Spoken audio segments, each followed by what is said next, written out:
Tamil cinema நேயர்களுக்கு என்னுடைய அன்பு வணக்கம். வெல்கம் டு எம்டி திரைக். இந்த ஷோ நம்ம என்ன பார்க்க போறோம் அப்படின்னா, முரா அப்படிங்கிற ஒரு மலையாள திரைப்படத்தினுடைய ரிவ்யூ தான் பார்க்க போறோம். முகமது முஸ்தபா இயக்கத்துல சிராஜ் வந்திரமுடு, பார்வதி மாலா மற்றும் பலரது நடிப்பில் வெளிவந்திருக்க திரைப்படம் தான் இந்த முரா.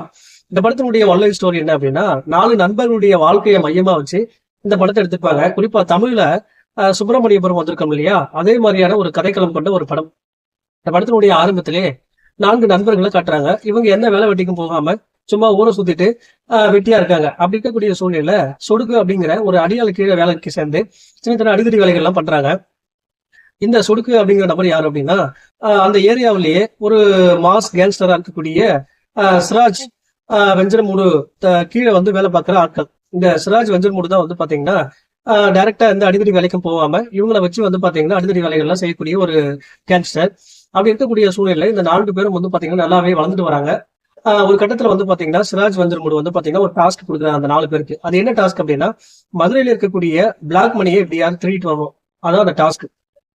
அப்ப இந்த 4 பேரும் அந்த மதுரைக்கு போயிட்டு அந்த பிளாக் மணியை திருடிட்டு வரும்போது என்னென்ன விஷயங்கள் நடக்குது, இவங்களுக்கு என்னென்ன மாதிரியான பிரச்சனைகள் வருது, அந்த பிரச்சனைக்கு அப்புறம் இவங்க எப்படி ரிவெஞ்ச் எடுக்கிறாங்க அப்படின்னு பல விஷயங்களை சொல்லக்கூடிய படம் தான் இந்த முரா.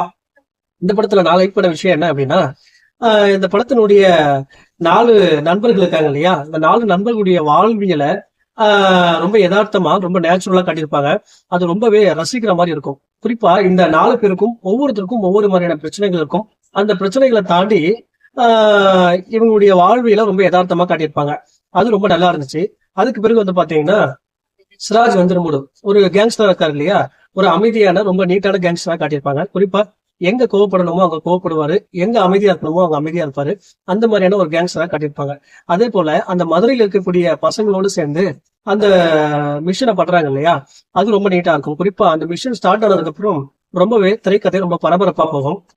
அது மட்டும் இல்லாம இந்த படத்துல வரக்கூடிய ஆக்ஷன் சீக்வன்ஸ் எல்லாமே வந்து பாத்தீங்கன்னா ரொம்ப ராவா ஒரு மாதிரி பயங்கரமா இருக்கும், வெறித்தனமா இருக்கும். அதுவுமே ரொம்ப நல்லா எடுத்திருந்தாங்க. இந்த படத்துல எனக்கு பிரச்சனையா பட்டது என்ன அப்படின்னா, இந்த படத்தினுடைய திரைக்கதை ரொம்ப ப்ரிடிக்ஷன் பண்ற மாதிரி இருந்துச்சு.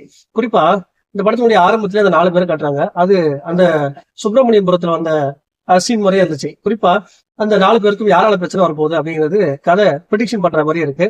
அது யார் அப்படிங்கறது நம்மளால ஈஸியா ப்ரிடிக்ட் பண்ண முடியுது. அது ஒரு மாதிரி இந்த படத்துக்கு ஒரு வீக்னஸா இருக்கு. மற்றபடி வந்து பாத்தீங்கன்னா ஓவராலா ஒரு தரமான ரிவெஞ்ச் படம் அப்படின்னு சொல்லலாம். இந்த படத்துக்கு நான் கொடுக்குற ரேட்டிங் 5க்கு 3. அடுத்த வருஷத்துல சந்திக்கலாம். நன்றி, வணக்கம்.